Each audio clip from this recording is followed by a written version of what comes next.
हर चीजों को लेके आप कभी कभी डिप्रेस भी हो जाते हैं, क्योंकि किसी हद तक कहा जाता है कि जो ऑर्गेनाइजेशन होती है उसमें कोई फीलिंग नहीं होती, आप भी सिर्फ काम करना है, आपके एहसास आपके जज्बात नहीं होते। तो सर किस तरह से ट्रेन किया जाता है इन लोगों को?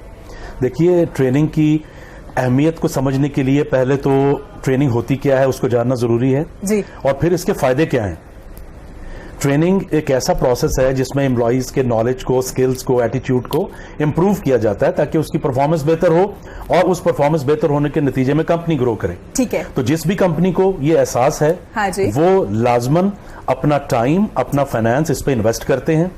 जो कंपनियां ज्यादातर ये सोचती हैं कि जी जितना काम हो रहा है ये कर ही रहे हैं ना, तो ट्रेनिंग की क्या जरूरत है, पैसे हम क्यों इन्वेस्ट करें, उनकी फिर कारकर्दगी का ग्राफ भी मुश्किल में आता है। और जब कोई इस तरह का क्राइसिस आ जाए, खुदा न खास्ता कोई आग लग जाए, कोई प्रोडक्शन की हाई डिमांड आ जाए, कोई वायरस आ जाए और उनकी तरबियत नहीं है, तो वो लोग उस बीमारी या उस क्राइसिस से कम मुश्किलात में आते हैं, अपनी अफरा तफरी और लैक ऑफ ट्रेनिंग की वजह से ज्यादा नुकसान उठाते हैं, ज्यादा नुकसान उठाते हैं। तो इसलिए अभी पाकिस्तान में भी मार्केट डायनामिक्स की वजह से, इंटरनेशनल प्रेशर की वजह से, हाई क्वालिटी स्टैंडर्ड्स की वजह से ये अवेयरनेस आहिस्ता आहिस्ता आ रही है कंपनीज में कि ट्रेनिंग जितनी हम करते भी थे अगर, उससे हमें बहुत ज्यादा इंक्रीज करना है और जितनी कॉस्ट उस पर आएगी वो एक्सपेंस नहीं है, वो इन्वेस्टमेंट है। बिल्कुल इसी तरीके से जैसे अभी बात हो रही थी कि हमने हर इशू के हम बढ़ा चढ़ा इसलिए देते हैं कि हम तरबियत याफ्ता नहीं है कि जब भी कोई क्राइसिस आएगा, कोई सिचुएशन आएगी तो हमारा पहला रिएक्शन क्या होना चाहिए। हम अपनी अफरा तफरी और जो दिमागी तनाव होता है उसकी वजह से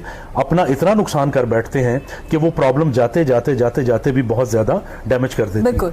दूसरी जो आपने बात की, कंपनीज के लिए भी, फैमिलीज के लिए भी, सोशल लाइफ, प्रोफेशनल लाइफ के लिए, हम न जाने क्यों किसी आफत, किसी वायरस का इंतजार करते हैं अच्छा होने के लिए। जिस दिन हमारी ये सोच चेंज हो गई और हम अपनी रूटीन में भी इस तरह का अच्छा बिहेव करने लग गए, उसका रिफ्लेक्शन हमारी फैमिली लाइफ पे पड़ेगा, उसका रिफ्लेक्शन वो लोग जिस यूनिवर्सिटी, जिस कंपनी में जाएंगे उस पे पड़ेगा और ओवरऑल नेशन का एक इमेज सामने आएगा कि ये इस तरह की नेशन है। दुनिया में कोई ऐसी नेशन नहीं है जहां पे डिसिप्लिन इश्यूज नहीं है, अनएथिकल प्रॉब्लम्स हैं, गुर्बत है, बीमारी है, हर जगह है।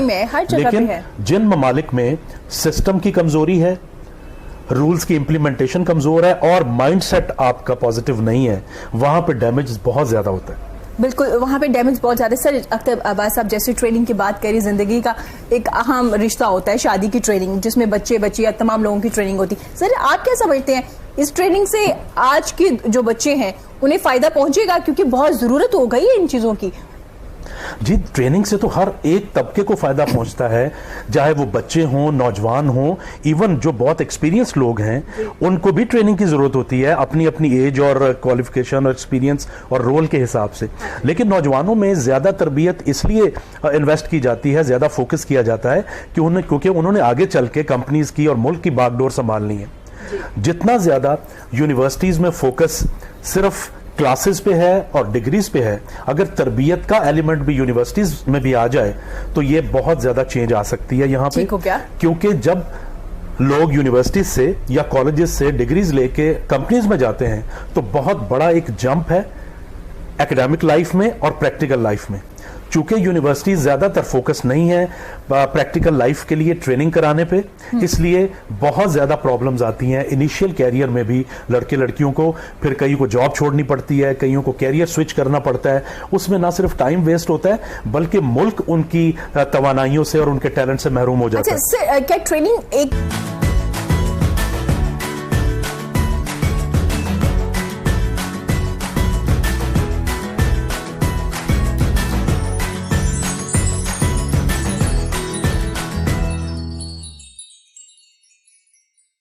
वेलकम बैक जी, गुफ्तगू का सिलसिला जारी है। मेरे साथ मेरे बड़े प्यारे मेहमान मौजूद हैं, अख्तर अब्बास है, औरंगजेब है। जो हम बात करें जी ट्रेनिंग की, चाहे आप किसी सेक्टर में काम करते हैं या आप घर पे मौजूद हैं, आपकी शादी है या शादी से पहले आप किसी भी डिपार्टमेंट में जो भी काम करें, शादी भी एक डिपार्टमेंट होता है जिसमें आपने बड़ी मेहनत करनी होती है, ग्रूम करना होता है, खुद को मनवाना होता है कि yes I am the best, मैं अपनी तमाम जिम्मेदारियां पूरी कर सकती हूँ। अल्लाह ताला ने मुझे अशरफुल मखलूकात बताया, मैं अजीम हूँ, हर लिहाज से अजीम हूँ, मेरे में बर्दाश्त है, मेरे में सब्र है, मैं तमाम लोगों को साथ लेके चल सकती हूँ, मैं दूसरों का ख्याल भी रख सकती हूँ। ये वो चीजें हैं जिनकी ट्रेनिंग दी जाती है और ये बड़ी जरूरी है। जब एक वक्त होता था, आप ओल्ड वक्त की तरफ अगर मैं लेके जाऊं तो आप देखते हैं कि एक शादी हो जाती थी, माशाल्लाह से चलती थी पूरी शादी, बच्चे होते थे, तमाम चीजें होती थी, प्रॉब्लम्स भी होती फाइनेंशियली हर लिहाज से, लेकिन हस्बैंड वाइफ साथ ही रहते थे। आज जब हम हर तरह से एजुकेट हो गए हैं, हर तरह की फैसिलिटीज है, उसके बावजूद शादी जो है वो सही नहीं चल पाती। क्यों नहीं चल पाती, इस बारे में हम बात करेंगे सर से। सर बताइएगा, जैसे मैंने जिक्र किया कि पुराने वक्तों में अम्मी दादी तमाम लोगों को देख लीजिए, पुप्पो वगैरह को देख लीजिए, कॉन्सेप्ट नहीं होता था खुदा ना खासा डिवोर्स का। आज आप देखते खुला भी ज्यादा हो रही है, डिवोर्स रेट ज्यादा हो गया। कहां पे कमी देखते हैं, क्योंकि आपके पास काफी केसेस आते हैं, कोई ऐसी रीजन है जो कॉमन नजर आ रही है सोसाइटी में आपको? एक मिसाल से वादे करता हूँ जी। लाइक जो जापान का स्टाइल है, हाँ जी, वहां जो लोग जॉब करते हैं तो उम्र भर के लिए करते हैं, तो लॉयल अपने अदारों के साथ, इवन उनके बच्चे भी वहीं जॉब कर रहे होते हैं। अच्छा, फिर आपका ये कल्चर बन जाता है। पाकिस्तान में भी 2-3 ऐसे अदारे हैं, लाइक पैकेजेस में भी बाप आया, फिर बेटा आया, फिर पोता भी, तो फैमिली कल्चर है। इसी तौर पे 2-3 और पाकिस्तान में बड़े अदारे हैं। ठीक है। जैसी आपकी ओरिएंटेशन होती है, मुझे याद है पहले खवातीन कहा करती थी कि बेटा वहां से तुम्हारा जनाजा ही आना है, ऐसे ही है, तो तुमने मैनेज करना है, बाबा नहीं हर बात पे करने उठ जाना। यानी हमने गांव में कभी जाते थे, हमारे दधाल भावनगर में था गांव में, तो अभी कभी विजुलाइज करते हैं कि ऐसी ऐसी खवातीन जिनके दांत ऊंचे होते थे, बदसूरत या कम शक्ल होती थी, अल्लाह ने उनको 8-8, 10-10 बच्चे दिए, ना उनके मियाँ ने उनको घर से निकाला, ना वो घर से निकली, और उनके बच्चे उन्हीं गांव में मुरब्बों के मालिक बने। ठीक है। अच्छा, अब अगर आप उनकी शक्ल पे जाते तो उनकी तो शादी नहीं होनी चाहिए थी, बिल्कुल, बट उन्होंने जाके उस इंस्टीट्यूशन को अपना लिया। सर जैसे आप बता रहे थे पुराने वक्तों में शादियां चल जाती थी, आज मुश्किलात हो गई हैं शादी को चलाने में, क्या वजह नजर आ रही है? अच्छा, एक जो बहुत अहम चीज है, पुरानी खवातीन कभी ऑप्शन नहीं रखती थी। जब ब्याह के आती थी, ठीक है, तो उनके पास सेकंड ऑप्शन नहीं होता था, ना कोई थर्ड ऑप्शन होता था कि अच्छा ये नहीं चला तो फलां कजन तो है ना, या फलां क्लास फेलो है। हमारी माएँ, हमारी दादियाँ, नानियाँ, कभी सोचा भी नहीं था हमने कि हम कभी उनके कैरेक्टर पे शक करें, या कभी किसी को याद हो कि उसकी नानी या दादी किसी के साथ भागी हो, हाँ, या उसने कोई ताल्लुक, गांव में तो ताल्लुक नहीं इतना आम होता, बहुत ज्यादा ओपन होता है। हाँ, मिलना जुलना, बैठना, गप्पे मारना, इवन भैंसों को लेके जाना, चारा लेके आना, एक एक चीज में आपका इंटरेक्शन होता है। बिल्कुल। लेकिन कभी हमको पुरानी औरतों के कैरेक्टर के बारे में कोई इशू नहीं हुआ, नंबर 1। नंबर 2, उनके जो एक्स्ट्रा मैरिटल रिलेशनशिप है, इसके बारे में वो कभी नहीं जाती थी। मैं चूंकि काउंसलिंग में हूँ, तो ऐसी ऐसी खवातीन से भी मिला हूँ कि जिनके मियाँ ने जिंदगी में से कभी बात नहीं की, लेकिन 8-9 बच्चे हैं, कामयाब जिंदगी गुजार रहे हैं। यानी प्रोसेस पूरा होता रहा, लेकिन अगर बाकी उनकी जो सोशल या अब वाली एक मोहब्बत, अनाउंस मोहब्बत वाली जरूरत पूरी नहीं भी हुई, तो भी रिश्ता नहीं तोड़ा।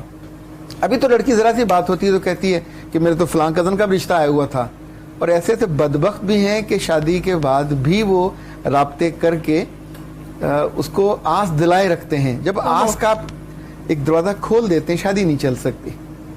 अच्छा, नतीजतन ऐसा होता है कि इतनी खूबसूरत, इतने अच्छे खानदानों की बच्चियां जब एक्स्ट्रा मैरिटल रिलेशन में जाती हैं, आप सबसे पहले तो अपनी जिंदगी, अपनी रूह को बर्बाद कर लेते हैं। यहाँ भी मैं एक सवाल पूछना चाहूंगी, क्योंकि ये हमारा एक कॉमन इश्यूज है, सोसाइटी का इशू है, हमारा इशू है।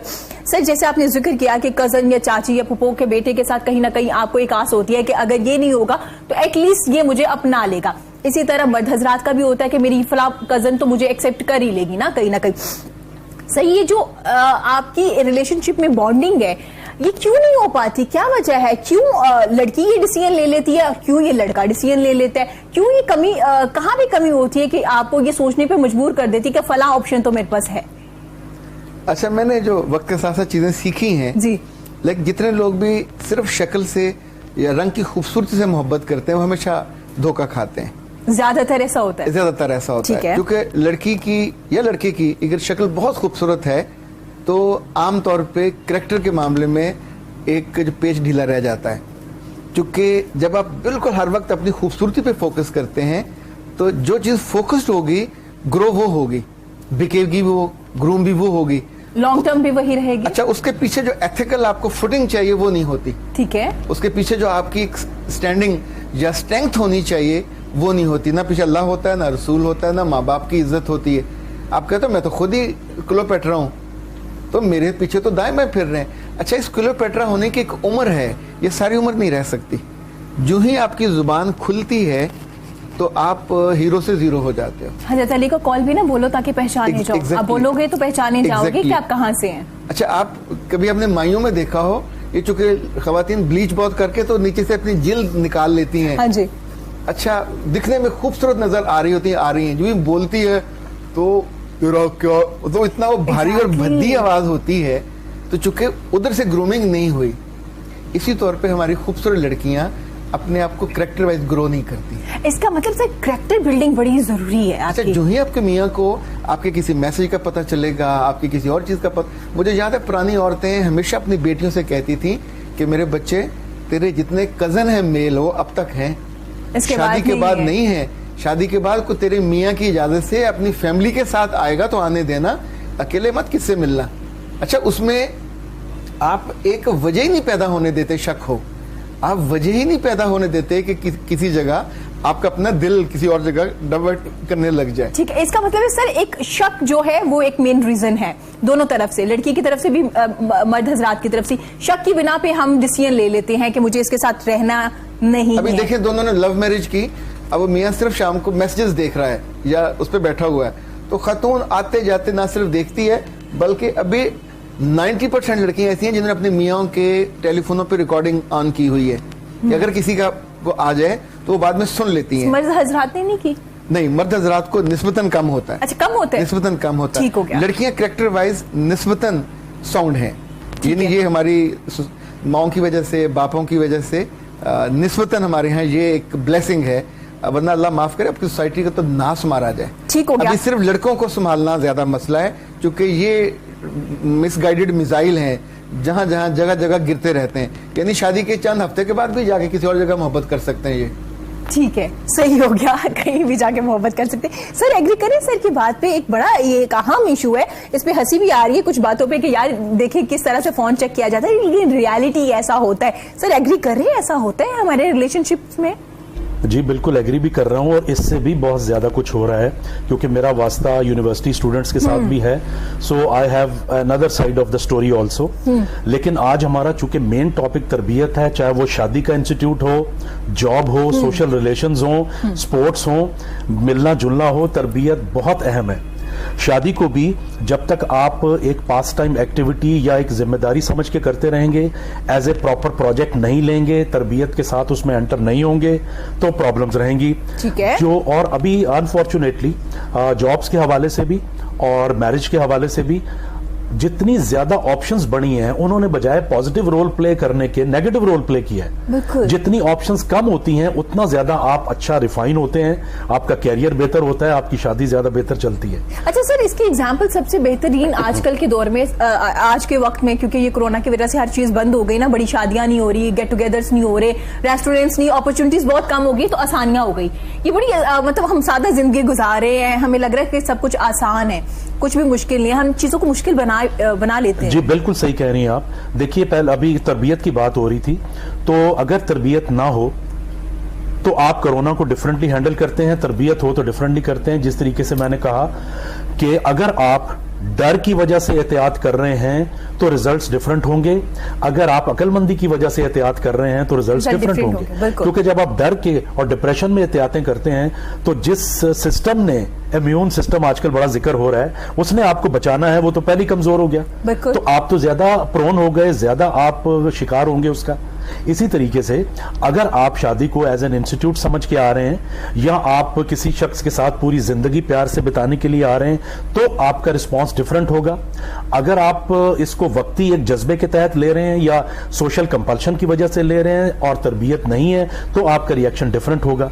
इसीलिए मैंने शुरू में कहा कि हुकूमत इदारे और फैमिलीज को भी और सोसाइटी को भी बहुत रोल प्ले करना है। अब सोसाइटी के जो दो मेन पिलर्स हैं, अभी मीडिया की बात कर लीजिए आप। हाँ, मीडिया का भी बहुत ज्यादा लोग इस पे बात करते हैं, कोई बहुत मुनासिब रोल नहीं है सोसाइटी की तरबियत करने में, बल्कि उससे बिगाड़ ज्यादा पैदा हो रहा है। दूसरा, जो सोसाइटी के रिएक्शन चेंज हो रहे हैं, हर बुराई, हर गैर इखलाकी बात के जवाब में हम जो रिस्पांस दे रहे हैं उससे भी गैर इखलाकी चीजों को बढ़ने में बहुत मदद मिल रही है। इसी तरीके से जो कंपनीज लेट आने को, लड़ाई करने को, रिश्वत लेने को इग्नोर करती हैं, वो आहिस्ता आहिस्ता चीजें कल्चर में शामिल हो जाती हैं और फिर उनको बहुत ज्यादा डिविडेंड पे करना पड़ता है। ठीक है। इसी तरीके से अभी एक तो ग्लोबल इन्वेजन हो गई है, इंटरनेट की वजह से, यूट्यूब की वजह से, सोशल मीडिया की वजह से तमाम बाउंड्रीज खत्म हो चुकी हैं। उन बाउंड्रीज की वजह से भी सबसे जो कारी जरब लगी है वो हमारी इखलाकियात, जो हमारा कल्चरल एथिक्स थे उसको लगी है, और रिलीजन्स पे भी उसका बहुत बड़ा साया ऐसा आया है कि बहुत सारी अकवाम, बहुत सारे लोगों ने रिलीजन को बिल्कुल एक साइड पे कर दिया है। सिर्फ कहने के लिए या अपना एक इमेज बनाने के लिए रिलीजन का जिक्र किया जाता है, उसकी प्रैक्टिकल एप्लीकेशन नहीं है। ठीक है। इसी बात को अगर मैं आगे कंटिन्यू करूं तो जैसे अभी अख्तर भाई ने बात की कि अब लड़के लड़कियां यूनिवर्सिटीज में पढ़ रहे हैं। यूनिवर्सिटीज में हायर एजुकेशन में लड़कियों की तादाद बहुत बढ़ चुकी है जी, कंसिडरेबली बढ़ चुकी है, लेकिन तरबियत नहीं है।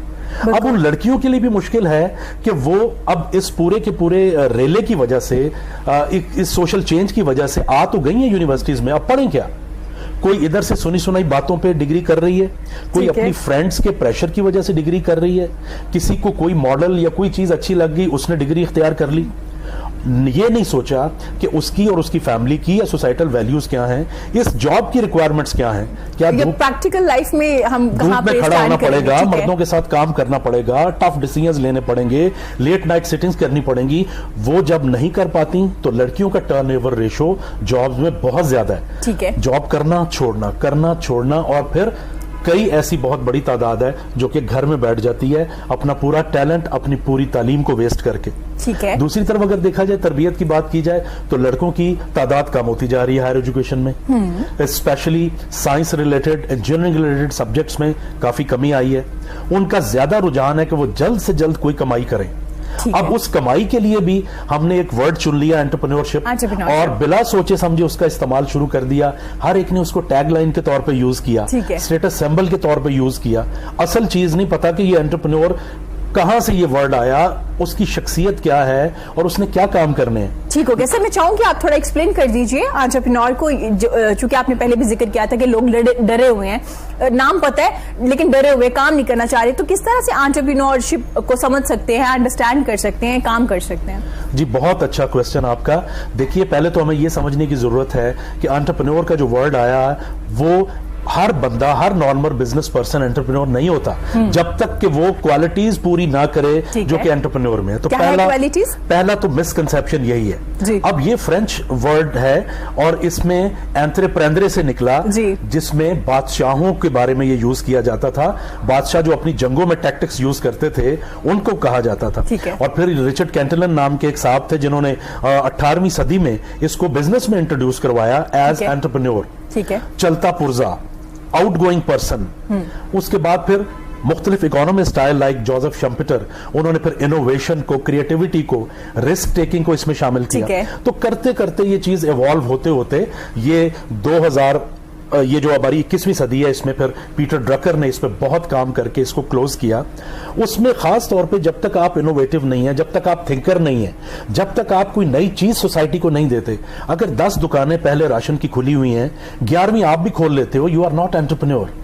You got to come in the market with different innovative ideas. ठीक हो गया। और उसमें आपने इकोनॉमिक इंजन को भी ग्रो करना है। ऐसा नहीं है कि जो बिजनेस कर रहे हैं वो रोल प्ले नहीं कर रहे, उनका अपना रोल है, लेकिन एंटरप्रेन्योर रिवायत से हटके होता है। ठीक है। दूसरी जो मिसकंसेप्शन है जिसकी वजह से लड़के और लड़कियां नहीं आ पा रहे, जब भी आप किसी से बात कीजिएगा कि भाई आपको काम शुरू कर लें, तो पहला जवाब ये होगा कि जनाब पैसे कहां से आएंगे। This is so unfortunate. उनको यही नहीं पता कि पैसे बहुत बाद की बात है। सबसे पहले आपका इनोवेटिव आइडिया में इतनी जान होनी चाहिए और वो इतना सेलेबल होना चाहिए। पैसों के इतने सोर्सेज हैं कि आप सोच नहीं सकते। दूसरा ये मिसकंसेप्शन है कि एक तरफ तो कहा जा रहा है be your own boss through entrepreneurship, और दूसरी तरफ छोटे से बिजनेस के लिए इन्वेस्टर ढूंढ रहे हैं। भाई जो भी इन्वेस्टर आएगा वो आपका बॉस होगा, वो आपको हिलने देगा, वो कहेगा मेरी मर्जी के मुताबिक ये करें, ये करें, ये करें। इसी तरीके से जब आप बैंक से लोन लेते हैं, they have their own conditions, they have their own collaterals, वो जमा करते हैं वो। तो इसीलिए लड़के लड़कियों को हम एंटरप्रेन्योरशिप डेवलपमेंट में बताते हैं कि सबसे पहले आप अपनी सोच, अपने इनबिल्ट टैलेंट के मुताबिक आइडिया ढूंढिए और उसको डेवलप कीजिए। उसके बाद पहला जो है स्टेप वो है उसका पूरा बिजनेस प्लान बना के छोटे स्टेप से काम शुरू कीजिए। ये एक और बहुत बड़ी रुकावट है कि हर लड़की और लड़के के जहन में एक बादशाह, एक प्रिंस बनने का ख्वाब है। अपने हाथों से काम करना, धूल मिट्टी में मार्केट्स में जाना, मेहनत करना, इससे सब भागते हैं। ठीक है। और जो ये आज भी कर रहा है, चाहे वो लड़की है या लड़का है, दे आर मच सक्सेसफुल। अच्छा, इसका मतलब है एंटरप्रेन्योर का जब जिक्र होता है तो लोग समझते हैं मेरा बिजनेस एक बड़ा सा ऑफिस होगा, एक बड़ी सी चेयर होगी जिसपे बैठ के मैं काम कर रहा हूँ।